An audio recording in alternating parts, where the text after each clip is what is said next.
there, my name is Emily, and I'm 40 years old. I've heard that Emily means to grow up cheerfully, but when I was 15, I learned about my father's extra friend named Emily. Since then, I've quietly questioned the true origin of my name. As a kid, there were certain details about my parents' past that I'd rather not know. They weren't particularly attentive when I was young. My older brother Ryan, who is 3 years older than me, is smart and charming. It seems my parents always wished for a boy. Ryan, being their first child, was deeply cherished. Our grandparents held onto the old-fashioned belief that the first child should be a boy. Despite immense pressure, my mother gave birth to a boy. With this background, my parents showered Ryan with more love than anyone else. And me? I always received Ryan's hand-me-down clothes and even noticed a noticeable difference in New Year's money. Relatives always invited Ryan instead of me. Instead of being told, be patient because you're older, I was told to support the boys, a puzzling way to instill ladylike behavior. I believe I was raised with a lot of discrimination. It felt like I was always many steps behind. My redeeming feature has always been my carefree nature. My parents said, carefree nature, you never think about anything. If I thought too much, I might have become dark and resentful towards Ryan. Ryan is Ryan, and I am me. Our family is a bit strange, but that's okay. I decided to accept our family and didn't care about my parents' attitude. No matter the difference in treatment, I am thankful to my parents for raising me. Ryan, as we were kids, is still my sibling. Deep down, I couldn't truly hate them. However, that sentiment wavered after a particular incident when I was in my late 20s. My father retired, and both he and my mother, a homemaker, lived on their pension. Shortly after, my mother had a fall, leading to paralysis in her legs. She had to be cared for. With my father retired, I thought he'd be around to help, but I was mistaken. Hey, Emily, I can't do anything on my own, so come back home. The first thing my father said after a long time was outrageous. What? That's impossible. If I return, I can't commute to my job. Instead of saying, you can do anything, at least try to learn or practice, he said, how dare you talk to your father like that? Just quit your job and come home. Don't you care about your mother? It's not as simple as quitting and returning. My father has always been domineering. He had my mother take care of everything for years. Now that my mother has fallen ill, he's become a helpless man. It seems he's plotting to make me return and take my mother's place. My brother works closer to home. Ask him instead. Why does he only try to use me now, even though he never cared much for me before? I finally moved out and have been living freely. I never thought I'd give in to him, but for some reason, he started calling my workplace. Because of this, I couldn't concentrate on my job, and my colleagues and boss started to look at me oddly due to constant calls. I worked so hard to get this job, which I really wanted. I planned to continue working there forever, but because of my father's relentless calls, I became stressed. My work was affected, and I had no choice but to quit reluctantly. I decided to return home, only to find it in a terrible state. My father, now without a job, seemed to have nothing to do. He became obsessed with horse racing and would spend all his pension the day it was paid. He was drinking more than before, and every morning I found empty beer cans and wine glasses all over the table. I had heard that there were some savings set aside for retirement, but the household finances were in shambles. No wonder when I suggested hiring a professional caregiver, my father hesitated. The utility bills were overdue and were paid only when the pension came in. It was a paycheck-to-paycheck situation. At this rate, even when the pension comes in, it'll be gone in no time. I had to use my savings to stabilize our lives initially and then renovate the house to make it wheelchair accessible for my mother. Later, I found a job near home, left my mother in a daytime care service, and dedicated about $2,000 a month to care and living expenses. My savings, which I started accumulating since my first job, seemed to be running out. Despite working, expenses kept mounting. Meanwhile, my father neither worked nor took responsibility, constantly depending on me financially and in my daily life. In a harsh sense, I felt completely leeched on. Between household chores in the morning, work in the daytime, and caregiving at night, my savings fell. I was reaching my limit. Ideally, I wanted to place my mother in a nursing facility and leave my dad to fend for himself. This would mean all the money currently being spent on my father could be saved or used for my own expenses. However, my father vehemently opposed sending my mother to a facility, and she herself seemed to rely only on me, saying, "Why should I go to a facility when you're taking care of me?" I consulted my brother, but as expected, he was indifferent. It was clear that I was the one who had to make sacrifices, so I found myself trapped in what felt like a prison called home. 3 years after starting this hellish cohabitation, my brother suddenly contacted me, saying, "My girlfriend is pregnant, so we got married." He then visited with his wife, whom I'd never even met before. "Wow, I was looking forward to meeting Ryan's sister because of the way you talked about her, but she doesn't look anything like you. She's not cute at all," Ryan's wife, Paisley, said as soon as she saw me, laughing. Needless to say, I felt a strong aversion to her sheer rudeness. Despite it being her first visit, she walked around our home as if she owned the place. She even entered my room without permission, used my makeup, and then said, "I like this. I'll take it." She even rummaged through the cabinet where my mother's jewelry is kept and asked, "How much can you sell 18-karat gold for nowadays?" She seemed a little dangerous. She is definitely not a good woman. Even though they're married, I think it would be better if they split up. But both my father and mother are only concerned about wanting a grandchild to the point where they seem clueless. I can't help but envy them a little. The thought of being related to this woman scared me a bit. My bad premonition came true on that very day. "But I'm so nervous about raising a child for the first time," Paisley said sweetly, twirling her hair. "Then you should live here," said my dad, who had been staring at Paisley's chest the whole time, suggesting this with a lecherous look. "Really? Are you sure?" "Of course," he replied. As my parents, brother, and wife got excited about living together, I couldn't help but ask, "What will we do about the lack of rooms?" "You can move out," they replied. My father's words astounded me.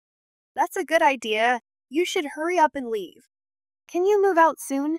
It might sound self-praising, but I believe I've been very dutiful to my parents, yet they're so quick to turn their backs on me. Hold on, I can't just be thrown out like this. I've been paying for mom's caregiving, and I don't even have the money to move. What about mom's care? I'll give you the money for caregiving or whatever. Thanks to working at a major company, not some small local business like you, I'm not struggling for money. All right, Emily, go to your room and pack up your things. Move out by today," he said, patting me on the back as if to usher me toward my room. He looked pleased, as if he had found a quality new host to leech off. "Move out by today," he says, "but it's snowing outside. I don't have any money. Where am I supposed to live from now on? This doesn't make sense, does it?" Without thinking, I voiced my true feelings. "This isn't a joke. You're so naive, Emily. Listen, I won't say it twice. We're moving in because I'm having a child, so you should leave." Taking him back, I instinctively looked at my parents, even at my mother, whom I had desperately cared for all these years. "I want to be with my grandson. Just accept it," she said, smiling as if guiding me to acceptance. Saying so, they hastily packed up my room's belongings into a bag. "At least wait a few days until I find a place to live," I pleaded, but they forcibly dragged me by the arm and threw me out of the house. No matter how many times I rang the doorbell, they ignored me. Tossed around by my parents and finally by my brother, my life isn't their toy. Even when I was treated coldly as a child, I'd always smiled. It was my self-defense. But both my parents and brother misunderstood, thinking I could handle anything. "This isn't a joke. Don't mess with me," I cried as I left my family home and wandered the streets aimlessly. Finally, I found a cat hat and sought refuge in an internet cafe. When I contacted a friend living in town, she miraculously offered to let me stay for a while. True friends are indeed priceless. With her support, I managed to save enough to live alone again. I haven't saved enough to leave town, but I don't want any more ties with my family. I decided to leave the state once I saved more. But one day, my father and brother came to see me. They had apparently found my address in some official records. May I help you? I intentionally used formal language as if they were strangers. In response, both of them kneeled down in front of me. I'm sorry, my father pleaded in a tearful voice. Please help us, we need to kick Ryan's wife out of the house. When I asked for an explanation, they said the situation at home had deteriorated significantly. I kicked my brother and parents out of our family home, laughing at them, saying, I don't want to live with you, stingy lot. My father, completely brainwashed by Paisley, had made the mistake of changing the house title to include her name, so she didn't take it was given to her. I heard Paisley had fallen hard for my brother and pursued him aggressively. But even then, something felt off. My brother, now hairy and chubby and into judo, was far from handsome. Why would Paisley, a slender and attractive woman who could have her pick of men, fall for him? I always wondered about it. It turned out she was after his money and had other men in her life, while the child's father was supposedly my brother. She continued to have affairs even after their marriage. When my brother found out and confronted Paisley, the next day, everyone was evicted. Paisley probably sensed that her other relationships would be discovered and cunningly persuaded my father to change the house title. Their plans backfired, and they couldn't even live with the eagerly anticipated grandchild. Moreover, Paisley maxed out my mother's credit card. By the time they realized it, she had already bought electronics and precious metals. I always had a bad feeling about her, so I wasn't very surprised. It was more like I knew it. As far as I'm concerned, I have neither parents nor a brother. Who are you again? At that moment, the faces of my father and brother went pale. Are you going to abandon us too? Your mother can't even get into a wheelchair now. She's bedridden. Don't you feel sorry for her? My father shouted. It was you who wanted to be with your grandchild and kicked me out, I replied. I'm sorry, but I gave up on being part of your family. Isn't it your fault, Dad, for changing the house title? My father was silently grinding his teeth. Wait, Emily. We're family. Let's help each other. My brother extended his hand, but I brushed it off. You ignored my calls when I repeatedly asked for help during Mom's care, and now you're saying this? I said. Well, that's why. My brother hesitated, looking guilty. My father shouted in his place, Forget about Ryan. Don't you have any gratitude for your parents? Have you forgotten all we did for you? You ungrateful child. Hearing this, I lost my temper, glaring at them with fury. I appreciated what you did for me, which is why I quit the job I loved and returned home. I even spent money and renovated the house to make it comfortable.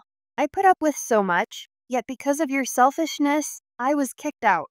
Do you really expect me to just say thank you? We apologized for that, didn't we? Oh, so apologizing makes everything okay? Well then, I'm sorry too for leaving you guys behind. I apologize, but I won't help. Since I apologize, you have to forgive me, right? How can you be so cheeky? My father lunged at me, but I quickly defended myself using the self-defense techniques I learned at school. Ouch! He cried out in pain and curled up on the spot. My brother just stared at me, stunned, not even caring about our father. I took the purifying salt that was by the entrance and threw it forcefully at both of them. I wished it would get into their eyes. As they screamed and covered their faces, I said, Stop showing me those greedy faces and get out. Saying this, I scattered the salt and kicked them out. People passing by noticed the commotion and stared. Normally, I would have felt embarrassed, but I was too angry to care. Wait, please. We can surely understand each other. If we talk it out, we're blood related, my father said. Sorry, but I think you guys, my blood relatives, are the ones I can't understand the most. There's not a single decent person among you. The only sane one is me. Please never come near me again. Before they could react, I managed to distance myself from them. I kept throwing salt and yelling without hesitation. Listen, I'll say this one last time. Never ever approach me again. I consider all of my family dead. So if something happens to you, I won't visit you in the hospital or attend your funerals. I gave them one last fierce glare and slammed the front door shut. They still lingered at the door. "I want to talk," my father said, sitting down. "I'll call the police." And just like that, both he and my brother were gone. Afterward, I received several letters from my father. It seemed that my parents had taken refuge at my mother's younger sister's place. The letters were pitiful, begging for help, but I felt sorry for my aunt who suddenly had to accommodate the elderly couple. In the third letter, it was mentioned that my father was pushing the caregiving responsibilities onto my aunt, which led to a fight with her husband and resulted in them being kicked out. Now, they are renting a cheap apartment and are back to fighting with my brother's wife. They aim to reclaim the family home, but they probably can't afford a lawyer considering they changed the property title themselves. They probably don't stand a chance. My brother, still separated but not divorced from his wife, had an affair. He became the cheating husband with a woman who is a friend of his wife. It seems like a trap, but there's no evidence. Consequently, the divorce discussions are at a standstill. My brother claims his wife's affair ruined the family and is demanding compensation, while his wife argues there's no evidence she cheated while raising their child. She seems to be asking for hefty compensation, property division, and child support. Since neither of their affairs can be proven, the divorce discussions are going nowhere. As for me, I met a man at one of my jobs, and we got married. It was a workplace romance, so we were cautious about being seen dating in public. Instead, we rented apartments near each other and spent most of our days at one or the other's place, essentially living together. Then one day, my husband casually proposed, saying, "Oh, this actress is getting married. Should we?" It was as if we were just heading to a convenience store. We're both down to earth and not into grand gestures. I'm glad he didn't attempt a big surprise, given that I'm not the type to react much. It might have felt awkward for him, but life is full of surprises. 2 years after getting married, I found out I was pregnant with triplets. Having had no experience with kids, let alone 3, it was overwhelming. But with ample support from my husband and his family, we've been managing. We have 1 boy and 2 girls. When I found out, I was determined to love them all equally. However, when I looked at them, such determination seemed unnecessary. They're all so cute, and I can't help but give each of them my full attention. The tricky part is when they all want to hold my hand simultaneously. I've made a game out of it. Let's switch after 100 steps. But kids can be unpredictable. Out of the blue, they'll say, "Today, I want to hold hands with Daddy." To them, it feels like both mom and dad love them equally. And that's a joy I want to nurture, creating a family where everyone, just like my name suggests, radiates happiness.